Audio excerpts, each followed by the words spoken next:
Hello and welcome to the CDP session. तो दोस्तों आज हम लोग फिर से एक इम्पॉर्टेंट टॉपिक जो कि हेरिडिटी एंड एनवायरनमेंट, अलग अलग एग्जामिनेशन में पूछा गया क्वेश्चंस को बहुत ही सिंपल और आसान लैंग्वेज में समझने का कोशिश करेंगे, जो कि पूरा का पूरा जो है वो पीवाईक्यू पर बेस्ड होगा। सो चलते हैं अपने पहले क्वेश्चन की तरफ। सो आज का पहला सवाल है, कुछ बच्चों में ऐसी विशेषताएं होती है जो उनके माता पिता से मिलती है, जबकि अन्य अपने माता पिता से स्पष्ट रूप से भिन्न होती है। मतलब कह रहा है कि एक बच्चा में जो है वो कुछ विशेषता जो होता है वो अपने माता पिता से मिलता है, और जबकि कुछ विशेषता जो होती है वो अपने माता पिता से भिन्न होती है, जो कि बहुत कॉमन सी बात है। ओके, और इसका रीजन क्या दिया जा रहा है, यह पता लगाना कि कोई विशेषता वंशानुक्रम या आनुवांशिकता के कारण कितनी है और पोषण या पर्यावरण के कारण कितनी है, एक जटिल मुद्दा है। इट मीन्स कह रहा है कि इसमें से कौन सा विशेषता जो है वो हेरिडिटी के वजह से या जेनेटिक्स की वजह से, और कौन सा जो है या फिर कितना परसेंटेज जो है वो इन्वायरमेंट की वजह से यानी कि नर्चर की वजह से है। ये बहुत कॉम्प्लेक्स इशू है इस बात को पता करना कि कितना हेरिडिटी से आया है और कितना जो है वो इन्वायरमेंट से आया है। तो ये बिल्कुल ही बात जो है वो दोनों बिल्कुल बहुत सही है, and R is the correct explanation of A. It means क्या कह रहा है कि एक बच्चों में जो है वो बिल्कुल कुछ जो है वो गुण जो है वो माता पिता से मिलेंगे, और कुछ गुण जो है वो माता पिता से अलग भी होंगे। लेकिन कौन सा गुण जो है वो हेरिडिटी से आया है और कौन सा गुण जो है वो इन्वायरमेंट से आया है, इस बात को पता करना बहुत ही मुश्किल है। It means both the statements are correct and R is the correct explanation of A. Okay, आगे है कि एक बच्चे का पहला अनुभव और साथ ही लड़की या लड़का होने का मतलब क्या है कि अपेक्षाएं किससे आती है। इट मीन्स बच्चा को जो है इस बात का सबसे पहले अनुभव कहाँ से मिलता है कि वो लड़का है या लड़की है। अगर वो लड़की है तो उसका क्या रोल है समाज में, अगर वो लड़का है तो उसका क्या प्रिविलेजेस या फिर क्या क्या जो है वो डेप्रिवेशन है। इन सारे चीज़ों का जो सबसे पहला उसको एक्सपीरियंस होता है वो उसके फैमिली से होता है, क्योंकि जो फैमिली होता है वो सबसे पहला जो है वो सामाजिकरण का संस्था है, यानी कि पहला सोशलाइजेशन का इंस्टीट्यूशन है, जहाँ पर माता पिता, भाई बहन और भी अलग अलग रिश्तेदारों के द्वारा उसको बताया जाता है कि उसका क्या रोल है क्या नहीं। इस वजह से उसको वहाँ पर पता चल पाता है, सबसे पहले एक्सपीरियंस करता है कि एक लड़की होने के नाते उसका क्या क्या रोल उसको जो है वो एक समाज में बताया जाता है। ओके, नेक्स्ट है अनुवांशिकता और पर्यावरण। ओके, अनुवांशिकता और पर्यावरण, it means heredity and environment के संबंध का वर्णन करने के लिए कौन सा गणितज्ञ मॉडल उपयोग किया जाता है, यानी कि which mathematical model is used to describe the relationship between heredity and environment. So development जो होता है वो हेरिडिटी एंड एनवायरनमेंट का प्रोडक्ट होता है। इट मीन्स दोनों का मल्टीप्लीकेशन जो है वो एक डेवलपमेंट देता है। सो ये दोनों क्या है कि एडिशन सब्ट्रैक्शन डिवीजन नहीं, बल्कि क्या है कि इस दोनों में मल्टीप्लिकेशन का जो है वो मैथमेटिकल मॉडल उपयोग किया जाता है। राइट, जिसको हम क्या कह सकते हैं कि development is the product of heredity and environment. आगे है कि बच्चे जो है वो क्या, इसमें से क्या बात जो है वो सही है। अनियंत्रित पैदा होते ये बिल्कुल गलत बात है। इस दुनिया में अनुवांशिक कोड के साथ आते हैं जो उसकी नियति तय करते हैं। ऐसा कोई बात नहीं कि उसको पहले से ही तय किया जाता है। उस सामाजिक सांस्कृतिक संदर्भ से बहुत प्रभावित होते हैं जिसमें वो बड़े होते हैं। उसमें क्या कह रहा है कि उस पर जो वो इन्वायरमेंट का बहुत बड़ा कंट्रीब्यूशन होता है। जैसा इन्वायरमेंट उसको मिलता है वो क्या है कि वैसा ही उसके अंदर जो है वो एक पर्सनालिटी कल्ट का डेवलप होता है। तो ये बच्चे के बारे में बिल्कुल सही ऑप्शन हो जाएगा, ऑप्शन सी। आगे है कि निम्नलिखित में से कौन सा बच्चों के समाजीकरण की प्रक्रिया को प्रभावित करने वाला एक धनात्मक कारक नहीं है। इट मीन्स इसमें से बच्चा का समाजीकरण को लेकर कौन सा एक पॉजिटिव नहीं है। इट मीन्स कौन नेगेटिवली इम्पैक्ट करता है समाजीकरण को लेकर एक बच्चे में। Which of the following is not positive factor. Not positive factor it means negative factor affecting the socialization process of children. So अगर इसमें से देखें तो उपयुक्त भाषा, देन सामाजिक वंचन, सोशल डेप्रिवेशन। ओके, मिल गया आंसर। लोकतांत्रिक वातावरण, सामाजिक मनोवृत्ति। तो ये जो ऑप्शन है उपयुक्त भाषा, सामाजिक वंचन और जो सामाजिक मनोवृत्ति, ये तीनों ऑप्शन क्या है कि ये सोशल डेप्रिवेशन, ये क्या है कि नेगेटिवली इम्पैक्ट करता है सोशलाइजेशन को, और बाकी जो ये तीन ऑप्शन है ये क्या है कि पॉजिटिवली इम्पैक्ट करता है सोशलाइजेशन को। इट मीन्स अपना राइट ऑप्शन क्या हो जाएगा, सामाजिक वंचन, इट मीन्स ये कह रहा है कि अगर किसी बच्चों का सोशल डेप्रीवेशन होगा, अगर बच्चों को थोड़ा सा जो है वो कटा कटा रखा जाएगा, सोसाइटी से लोगों से मिलने से वो बच्चा कट रहा है, तो उसके अंदर बहुत सारा पर्सनालिटी जो है वो डेवलप नहीं हो पाएगा। और ये क्या है कि उसके सोशलाइजेशन में यानी कि सामाजिकरण में जो है वो एक नेगेटिवली इम्पैक्ट करेगा। वो क्या है कि लोगों से जल्दी से जुड़ नहीं पाएगा। इस वजह से क्या है कि ये पॉजिटिव फैक्टर नहीं होगा सोशलाइजेशन के लिए। आगे क्वेश्चन है कि आनुवांशिकता पूरी तरह से एक व्यक्ति के डैश का निर्धारण करता है। It means heredity completely determines a person. Heredity से क्या डिटरमाइन होता है? आनुवांशिकता यानी कि माता पिता से जो हमको मिलता है वो क्या होता है? जो सेक्स डिटरमाइन होता है। ओके, जेंडर जो है वो क्या है कि सोसाइटी के द्वारा बनाया गया। इट मीन्स अपना राइट ऑप्शन हो जाएगा ऑप्शन बी। ओके, ये हमको हेरिडिटी से मिलता है और जेंडर जो है वो सोसाइटी से एक दिया गया रोल है। Author of the book hereditary genius. Hereditary genius के लेखक कौन है? तो राइट ऑप्शन अपना हो जाएगा गॉल्टन। सो अगला क्वेश्चन है आनुवांशिकता और पर्यावरण के भूमिका के बारे में निम्नलिखित में से कौन सा कथन जो है वो सत्य है? इट मीन्स हेरिडिटी और इन्वायरमेंट को लेकर कौन सा कथन जो है वो इस चारों में से सत्य है, उसको हमको देखना है। सो पहला कहता है कि विकास के कुछ पहलू आनुवांशिकता और कुछ जो है वो पर्यावरण से अधिक प्रभावित होते हैं। तो ये बहुत हद तक सही है। इट मीन्स क्या कहा जा रहा है कि कुछ कुछ बच्चों में जो है वो आनुवांशिकता से आता है और कुछ गुण जो है वो बच्चों में पर्यावरण से आता है। ओके, आगे भी देख लेते हैं। सीखने और प्रदर्शन करने की एक बच्चे की क्षमता जीनों द्वारा पूरी तरह से निर्धारित। तो ऐसा पूरी तरह जो है वो जीन पर डिपेंड नहीं होता है, वो इन्वायरमेंट से भी बच्चा सीखता है, तब जाकर जो है वो सोशलाइजेशन का अपना एक रोल होता है। अच्छी देखभाल और पौष्टिक आहार बच्चे के किसी भी जन्मजात विकार को दूर कर सकता है, ऐसा कोई बात नहीं है। पर्यावरण केवल बच्चे के भाषा विकास में महत्वपूर्ण भूमिका निभाता है, तो ऐसा नहीं कि वो सिर्फ और सिर्फ भाषा विकास में, बल्कि वो और भी इमोशनल डेवलपमेंट, इमोशनल, कॉग्निटिव, इन सारी चीज़ों में जो है वो पर्यावरण का रोल होता है। सो अपना जो इसमें से 4 है, इसमें से ए जो है वो बिल्कुल सही है आनुवांशिकता और पर्यावरण को लेकर, हेरिडिटी एंड इन्वायरमेंट को लेकर। आगे क्वेश्चन है कि विच of the following is a correct sequence. निम्नलिखित में से कौन सा एक जो है वो सही क्रम है? सो इसमें से देखें तो जो अपना सबसे सही क्रम है वो हो जाएगा, ये हो जाएगा ovum, sperm, zygote and blastocyst. Okay, इस पे बहुत ज़्यादा नहीं जाएंगे वरना फिर वो बायोलॉजी का पार्ट हो जाएगा। हमको थोड़ा सा बस याद रखना है कि कैसे जो है वो फॉर्मेशन होता है। सो पहले ओवम स्पर्म फ्यूज होता है, फिर वो जायगोट बनता है, फिर वो ब्लास्टोसाइड वाला प्रोसेस आता है। नेक्स्ट है कि प्रकृति पोषण विवाद निम्नलिखित में से किससे संबंधित है? इट मीन्स जो नेचर नर्चर डिबेट है वो किस चीज़ से जुड़ा हुआ है?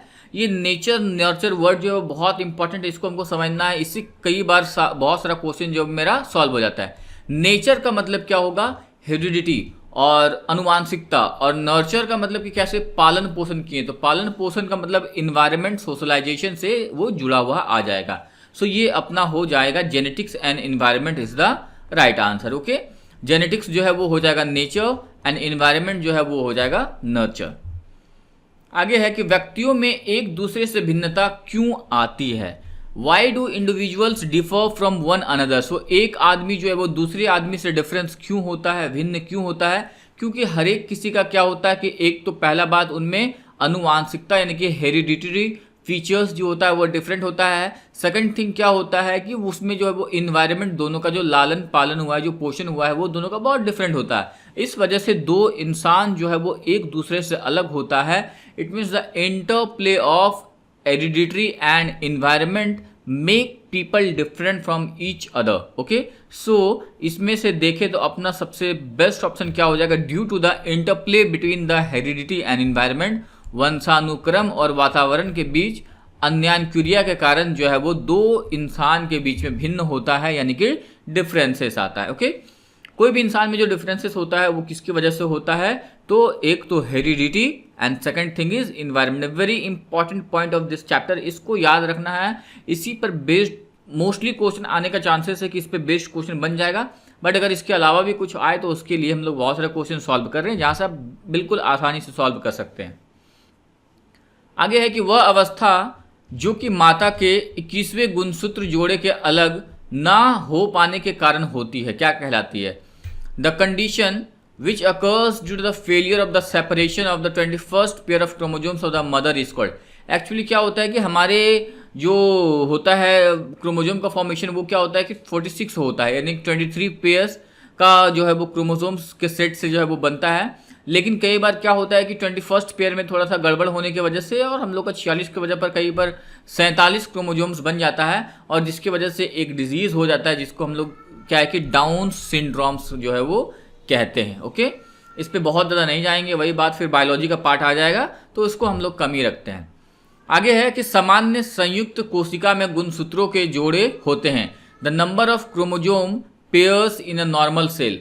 तो नंबर ऑफ क्रोमोजोम्स जो है वो कितना होता है, नॉर्मल बात करें तो 46 होता है, यानी कि 23 पेयर होता है, जिसमें से 22 पेयर जो होता है वो बिल्कुल सेम होता है, जिसको हम लोग ऑटोजोम्स या समजात गुणसूत्र कह देते हैं।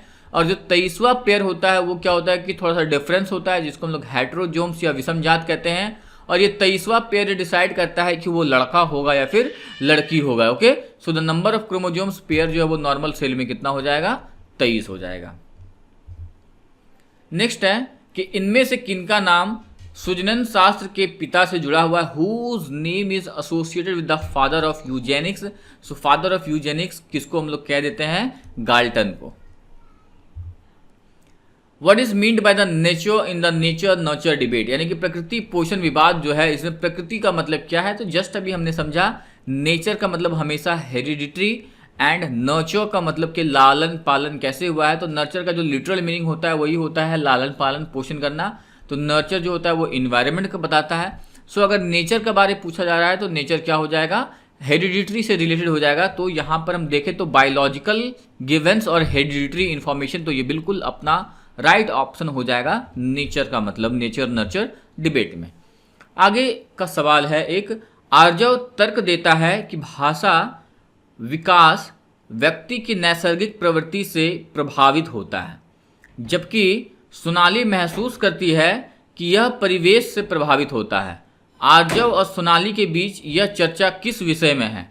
इट मीन्स क्या कह रहा है कि आर्जव जो है वो कह रहा है कि किसी चीज़ का जो भाषा का विकास है वो क्या है कि प्रवृत्ति से होता है। ओके, एंड जो दूसरा है सोनाली है वो क्या कह रही है कि ये परिवेश से होता है। इट मीन्स एक क्या है कि हेरिडिटी के बारे में बात कर रहे हैं और दूसरा क्या है कि इन्वायरमेंट के बारे में बात कर रहे हैं। तो यहाँ पर जो डिबेट है वो क्या हो जाएगा, प्रकृति तथा पालन पोषण पर वाद विवाद, यानी कि नेचर और नर्चर पर जो है वो यहाँ पर बात हो रहा है।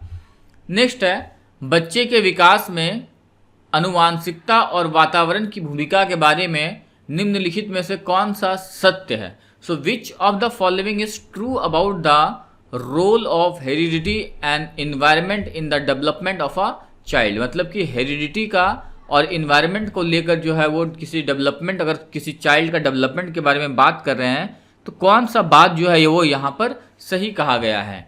सो पहला कह रहा है कि अनुवांशिकता और वातावरण दोनों एक बच्चे के विकास में 50-50% योगदान रखते हैं, यानी कि 50-50% का योगदान रखते हैं। तो ये गलत बात है, ऐसा कुछ सेपरेशन नहीं है कि बिल्कुल 50-50% होगा। देन सेकंड है, the relative contribution of pairs and genes are not additive. हाँ, तो सही बात है, जोड़ता नहीं है बल्कि वो क्या होता है, मल्टीप्लिकेटिव होता है, गुणनखंड होता है। तो ये कुछ हद तक सही है। आगे है, heredity and environment do not operate together. क्या करें कि दोनों एक साथ ऑपरेट नहीं करते हैं, तो गलत बात है, क्योंकि दोनों एक साथ ऑपरेट करके ही किसी का डेवलपमेंट होता है।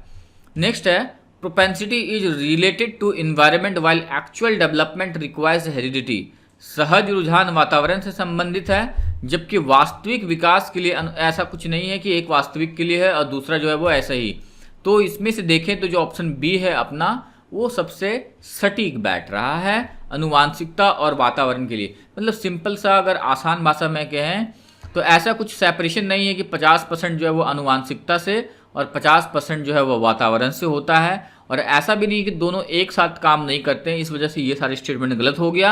लेकिन इसके बारे में ये बात भी जो है वो यहाँ पर क्या लिखा हुआ है कि ये एडिटिव नहीं है, तो ये बात सही हो रहा है, क्योंकि वो एडिटिव नहीं होकर वो क्या है कि मल्टीप्लिकेटिव होते हैं, और वो ये क्वेश्चन हमने पहले भी डिस्कशन किया था।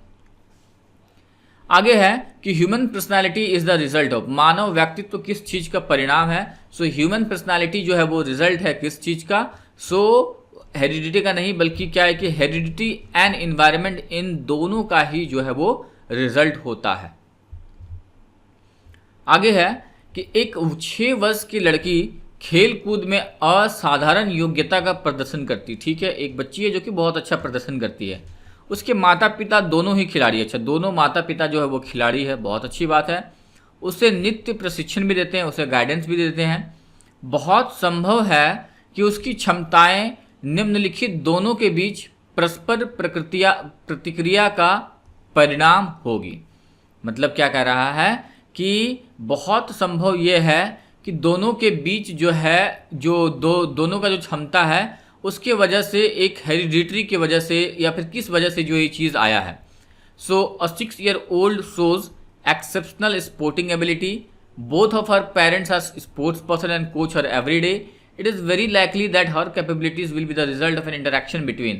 तो उस बच्ची के अंदर जो इतना अच्छा खेलने का जो कला या स्किल आया है, वो एक्सेप्शनल अपना जो है वो परफॉर्मेंस कर रही है, तो वो क्यों हो सकता है, उसके पीछे का वजह क्या हो सकता है। तो ग्रोथ एंड डेवलपमेंट ऐसा नहीं है।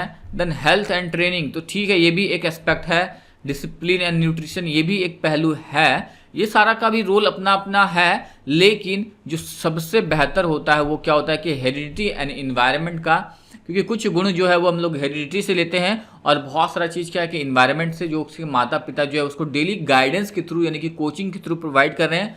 और दोनों स्पोर्ट्समैन होने के नाते क्या हो रहा है कि उनके हेरिडिटी से भी बहुत सारा चीज़ जो है वो बच्चे ने एक्वायर कर लिया। सो बेस्ट ऑप्शन अपना क्या हो जाएगा, ऑप्शन डी।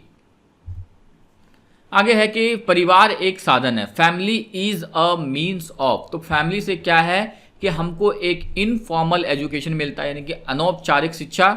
औपचारिक का मतलब होता है जहाँ पर टाइम, शेड्यूल, रूटीन और सिलेबस के अकॉर्डिंग होता है, और अनौपचारिक का मतलब वहाँ पर हम लोग बहुत कुछ सीखते हैं लेकिन वहाँ पर कोई टाइम नहीं होता है और कोई एक गिवन सिलेबस नहीं होता। यहाँ पर क्या है कि रात को कभी दादी नानी की कहानी सुनते सुनते कई बार हम सीख लेते हैं, तो कई बार भैया के साथ बैठे बैठे बहुत सारा चीज़ सीख लेते हैं। तो परिवार क्या है कि एक इनफॉर्मल एजुकेशन का जो है वो साधन है। आगे है कि सामान्यतः यह देखा जाता है कि बच्चा थोड़े बहुत मायने में अपने माँ बाप से भिन्न होता है। सही बात है, ऐसा नहीं कि पूरा का पूरा गुण जो है अपने माता पिता से मिलता है, कुछ कुछ अलग भी होता है। इसे किसके अनुवांशिक नियम के जरिए विश्लेषित किया जा सकता है। तो इसको क्या है कि हम लोग प्रिंसिपल ऑफ वेरिएशन के थ्रू कह सकते हैं। मतलब क्या कह रहा है कि which genetic law can be given as the reason for this variation between mother and the product, it means son और daughter. Okay, so that is due to the principle of variation. बच्चों में थोड़ा सा difference आता है माता पिता से। आगे है कि लड़का पैदा होने के लिए उत्तरदायी क्रोमोसोम्स क्या है। The chromosomes responsible for the birth of a boy are. So actually क्या होता है कि जो अपना 22 क्रोमोसोम होता है, यानी कि ऑटोजोम्स, उसको हम लोग ऑटोजोम्स कहते हैं, जो कि पूरा का पूरा सेम होता है, लेकिन 23वां क्रोमोसोम्स की वजह से क्या डिसाइड होता है कि बच्चा जो है वो बॉय होगा या फिर गर्ल होगा। जैसे फादर से जो है वो XY क्रोमोसोम और मदर से जो है वो XX क्रोमोसोम जाता है। और अगर फादर का X और मदर का भी X अगर फ्यूज़ करता है तो वो गर्ल होगा, बट अगर फादर का Y और मदर का X करता है तो उससे क्या होगा कि बेबी बॉय का जो है वो जन्म होता है। सो अगर बॉय के लिए बात करें तो कौन सा रिस्पॉन्सिबल हो जाएगा, X and Y। It means option C is the correct. Boy के लिए XY क्रोमोसोम एंड गर्ल के लिए XX क्रोमोसोम। आगे है कि प्राकृतिक पर्यावरण में सम्मिलित होता है। Natural environment includes. Natural environment में जो है वो इसमें से क्या चीज़ आ जाएगा, तो नेचर यानी कि प्राकृतिक में आ जाएगा जैव और अजैव, बायोटिक और अबायोटिक। आगे है the development of a child is the result of. तो जो डेवलपमेंट होता है तो development is the product of heredity and environment होता है। ओके, सो इसमें से क्या हो जाएगा, interaction of heredity and environment. This one statement is a great one, you can say is a punch line for this chapter. अगर ये line भी एटलीस्ट याद रहा तो मतलब चांसेस है कि क्वेश्चन जो है वो सॉल्व हो सकता है। अगर यहाँ से हट के दे फिर तो थोड़ा सा दिमाग लगाना पड़ेगा। आगे है कि विद्यार्थी का विकास निर्भर करता है। The development of a student depends on. किस चीज़ पे डिपेंड करता है, तो वही फिर हो जाएगा हेरिडिटी एंड इन्वायरमेंट। नेक्स्ट है कि मनुष्य में व्यक्तिगत विभिन्नता से के निर्धारक किससे संबंधित होते हैं। The determinants of individual difference in human beings are related to, तो ये एक इंसान दूसरे इंसान से अलग इसलिए होता है क्योंकि दोनों के अंदर एक अलग अलग हेरिडिटी और अलग अलग तरह का इन्वायरमेंट मिलने से it means interaction between the heredity and environment जो है वो brings some variation between different different individual. Next question है, क्या बुद्धिमान माता पिता के बच्चे सदैव पढ़ाई में तेज होते? ना, बिल्कुल ऐसा नहीं है कि जिसके माता पिता जो है वो बुद्धिमान है उसके बच्चे जो है वो सदैव अच्छा ही होंगे, इस बात का कोई गारंटी नहीं है। और आपके आसपास एग्जाम्पल भरा पड़ा होगा जिसके माता पिता पढ़ाई में बहुत अच्छे होंगे या फिर उनका बहुत सब कुछ अच्छा होगा, लेकिन उसके बच्चे जो है वो बिल्कुल उतने ही नालायक कई बार निकल जाते हैं। Okay, so it's not been fully guarantee that if mother and father is educated और intellectual then son will also be the same. Okay, आगे है कि बालक की प्रथम पाठशाला क्या है, यानी कि first school of a child is a family. इस वजह से माता पिता का रोल बहुत बड़ा होता है कि वहीं से बच्चा सबसे पहले सीख कर कई सारी चीज़ें आता है। और ये आज का अंतिम सवाल कि निर्धन परिवार के बच्चों जो कि छोटे आकार के परिवार से संबंध है उनको विकास के बेहतर वातावरण पाने के मौके होते हैं। ओके, मतलब कह रहा है कि जैसे थोड़ा सा जो कंपैरेटिवली गरीब फैमिली के बच्चे होते हैं और उनको वो क्या है कि डेवलपमेंट के लिए, विकास के लिए उनके पास वातावरण एक अच्छा मिल जाता है। ओके, क्योंकि उन्हें बड़े परिवारों के निर्धन बच्चों की अपेक्षा, ऐसा क्यों बड़े और छोटे परिवारों में ऐसा क्या डिफरेंस आ जाता है? एक्चुअली क्या होता है कि जब छोटा फैमिली का कोई बच्चा होता है तो उसको कई सारी चीज़ें खुद से करना पड़ता है, उसके पास खुद से कई सारा सिचुएशंस आता है, कंडीशंस आता है जिसको बच्चा खुद से अपना दिमाग लड़ा भिड़ा के अपना दिमाग की घोड़े को चलाकर फिर जो है वो उस प्रॉब्लम का सॉल्यूशन निकालता है। इस वजह से बच्चे के अंदर डेवलपमेंट भी ज़्यादा बेहतर होता है। वहीं जब अच्छे फैमिली के बच्चे होते हैं तो क्या होता है कि वहाँ पर उनके इतने लोग होते हैं जो ऑलरेडी करने के लिए बैठे होते हैं, तो बच्चों को क्या है कि स्पून फीडिंग एक तरह से होता है, बच्चे को कुछ करना नहीं पड़ता है, उसे क्या है कि सब कुछ कराया मिल पाता है। इस वजह से उसमें क्या होता है कि डेवलपमेंट का थोड़ा सा चांसेस कम बन जाता है, अपॉर्चुनिटीज़ कम आता है, सो उसको बेहतर परिस्थितियाँ नहीं मिलने की वजह से उसका डेवलपमेंट भी थोड़ा सा कम होता है। सो ये रहा आज का अंतिम क्वेश्चन। होप सेशन हेल्पफुल रहा होगा, आपको सारे क्वेश्चन समझ में आए होंगे। ये सारे क्वेश्चंस करने के बाद आपको हेरिडिटी एंड एनवायरनमेंट से रिलेटेड कोई भी क्वेश्चन जो है वो किसी भी एग्जामिनेशन में छूटना बिल्कुल मुश्किल है, क्योंकि अगर आप इन सारे क्वेश्चंस को अच्छे से समझे होंगे, करे होंगे, तो होप कि मोस्ट ऑफ द पार्ट जो है वो ऑलरेडी कवर हो चुका है। ऑलराइट, सो आज के लिए इतना ही, फिर मिलते हैं अगले एक और इम्पॉर्टेंट टॉपिक के साथ। तब तक के लिए पढ़ते रहिए, बढ़ते रहिए। Signing off.